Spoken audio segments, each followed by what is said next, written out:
tudo o que você precisa saber sobre a classificação do CFP, da CST e da classificação dos produtos. Quais são as principais etapas dessa escrituração fiscal? Quero que você fique nesse vídeo para você conseguir, de uma vez por todas, analisar essas etapas e os processos dentro da sua empresa. E eu quero trazer para vocês algumas práticas para você colocar no seu dia a dia.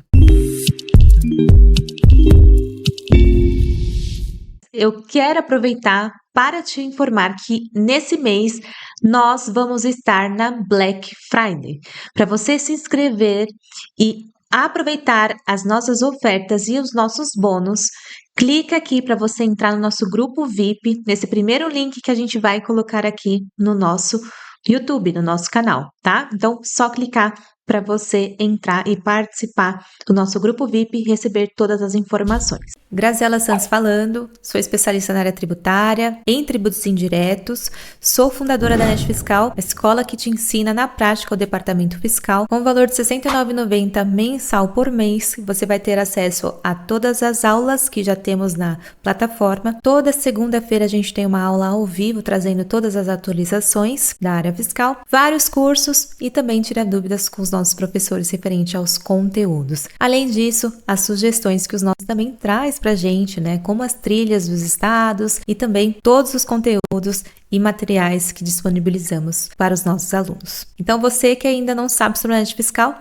clica aqui embaixo e venha conhecer a nossa escola. Bom, pessoal, vamos falar, né, sobre as etapas, né, dessa escrituração fiscal. Eu trouxe para vocês um material para a gente primeiro falar sobre as etapas da escrituração fiscal. Então, sempre que a gente falar, né, sobre a questão das escriturações, ou seja, a classificação do CFP, a classificação hoje da CST, a classificação de um produto, a gente tem que pensar que não só precisa do âmbito tributário, mas também da parte gerencial. Pensam comigo, a classificação de um produto, ela depende da finalidade dele, né? De você entender como que vai ser utilizado o produto do seu cliente.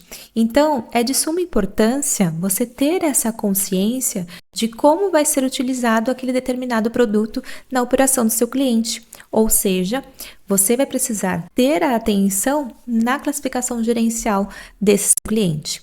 Então, as etapas de escrituração fiscal na pré-escrituração depende literalmente dos bons cadastros feitos dos nossos clientes, né? Então, a pré-escrituração, bons cadastros, né? Tanto os cadastros de clientes, fornecedores e até mesmo dos produtos. Os produtos, eles têm a classificação tanto das finalidades, né? De quais produtos estão destinados às operações do nosso cliente, quanto também a NCM. Emissão de documentos fiscais, quem são os responsáveis por emitir esses documentos fiscais, né? O pessoal do faturamento, né? A gente precisa olhar para eles com carinho, para que a gente passe para eles informações necessárias para uma boa escrituração fiscal. E a apuração dos impostos, né? Fica responsável a parte do departamento fiscal apurar todas as informações do nosso cliente. E após a escrituração fiscal, né, dentro da etapa de escrituração, é a geração e a análise, né? Então a gente precisa analisar toda a sequência das emissões dos documentos fiscais e também das notas fiscais recebidas, né, pelos nossos clientes. Correções e erros, né, porque faz parte do nosso fechamento corrigir e analisar, né? Então a gente precisa hoje ser um profissional que identifique esses erros, né, para a gente mitigar esses riscos e corrigir ele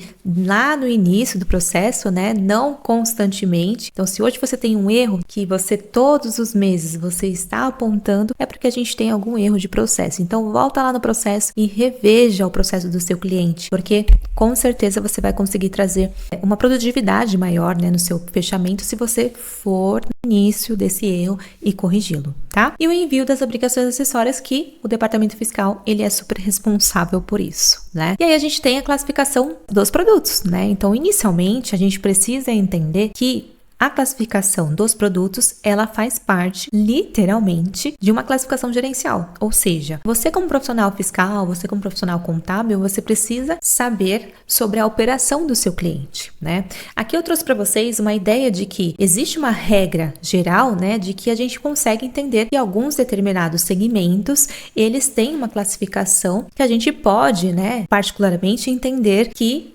não compete, por exemplo, uma empresa comercial ter matéria-prima puramente comercial, porque uma indústria ela pode revender, né? Então, se a sua empresa, por exemplo, ela é uma indústria e ela também revende, pode ser que ela tenha uma modalidade de mercadoria para revenda. Mas, se a gente estiver, por exemplo, falando apenas de um comércio, ou seja, é uma empresa puramente revendedora, puramente comercial, a gente não pode ir além do tipo de mercadoria para revenda, itens para material de uso e consumo e ativo imobilizado, né? Então, a gente não tem como a gente classificar esses produtos, né, lá no nosso SPED fiscal, tanto nos cadastros do seu cliente, como matéria-prima, embalagem, produto em processo, produto acabado, subproduto. Então, a gente não consegue fazer essas classificações, mas sempre, isso é uma regra, pessoal. Mas a gente sempre precisa identificar como aquele item está sendo classificado no nosso cliente. E aí, quando a gente fala sobre indústria, a gente tem outras particularidades, porque a indústria ela pode ter matéria-prima, ela pode ter embalagem, produto em processo, produto acabado, subproduto, né, produto intermediário, outros insumos, né, o residual da matéria-prima. Então, a indústria ela tem maior classificação gerencial e se você atua hoje como indústria, você consegue ter ainda mais abrangência nessa classificação gerencial. Mas aqui eu quero trazer para vocês de que você como profissional da área fiscal, você precisa saber sobre o processo do seu cliente. Eu sempre falo para os nossos alunos da área de fiscal que é importante a gente descer no chão de fábrica e entender com o nosso cliente qual é a finalidade da sua atividade operacional. E o primeiro ponto é a gente analisar o cartão CNPJ do nosso cliente. Então, voltar lá no cartão CNPJ, identificar quais são as atividades operacionais dele e entender qual é a operação do nosso cliente. Isso mesmo, pessoal. Dá uma revisitada de como é feita a operação do nosso cliente. Tudo bem? Classificação do CFOP, pessoal. Receita Federal disponibiliza pra gente a tabela do CFOP vigente. Tá? Então, o pessoal que não sabe sobre a tabela do CFOP, a gente tem uma tabela do CFOP e lá no portal do SPED, na nota fiscal eletrônica, o fisco sempre disponibiliza pra gente o CFOP que está disponível, ou seja, vigente, tá? O último que está vigente, que foi atualizado, foi no ano de 2023, em abril. Estamos falando agora, nesse vídeo, em setembro de 2023. Então, temos uma tabela atualizada com os CFOPs que estão vigentes. Estamos falando sim de algumas prorrogações de alguns CFOPs, né? E o que eu quero trazer para vocês na questão do CFOP? Como que a gente classifica um CFOP? Pessoal, o que a gente precisa entender é que o CFOP, ele identifica a natureza da operação, tá? Ela não identifica a tributação de fato daquela operação.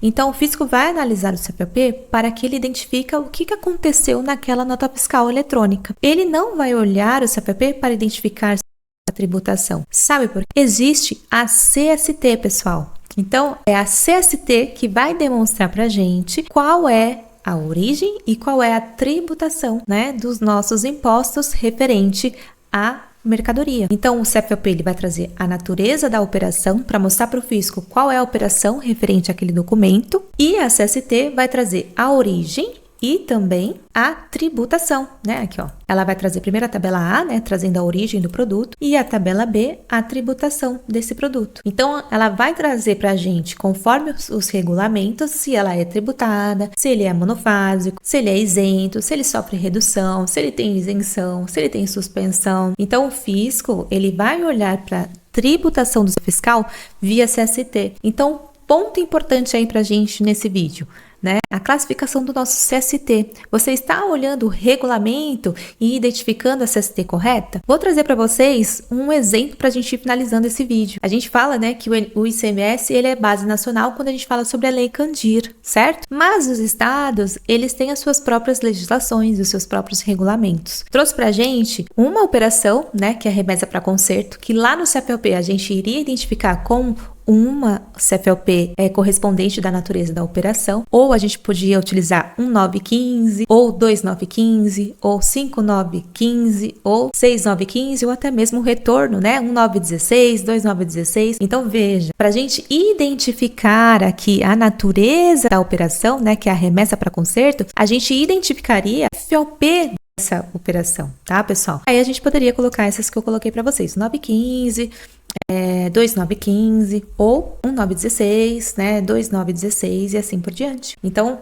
essa é a finalidade do nosso CFOP. E a CST, ela iria representar a incidência do ICMS, que no estado da Bahia, essa remessa para conserto, o fisco no estado da Bahia, ele considera como suspensa, né? Ele suspende a incidência do ICMS, trazendo um prazo dessa suspensão. Já aqui em São Paulo, há uma não incidência dessa mesma remessa para conserto. O fisco, ele não traz um prazo, ele fala que não incide o ICMS. Se a gente voltar na tabela da CST, né, que representa a tributação, a gente já identifica que, independente que a gente esteja falando de uma mesma natureza, né, de operação, com os mesmos CFLPs, os estados existe uma diferença. Então, que atua com outros estados, né, com uma carteira de cliente com vários estados, é importante vocês entenderem que a escrituração fiscal pode mudar. Então, principalmente você que trabalha com escritório contábil, é importante você rever essas estratégias de lançamento. Então, por exemplo, o pessoal do estado da Bahia, por exemplo, qual a CST que ele lançaria? A CST de suspensão, né? Então, a CST aqui seria 50. Já aqui em São Paulo, seria a 41, né, que trata a não incidência, não tributado. Então, é a mesma operação, são os mesmos CFLPs que iriam ser utilizados, mas o Estado trouxe uma particularidade na tributação. O fisco olha a CST, tudo bem? Então, é sobre isso que eu trouxe para vocês, né,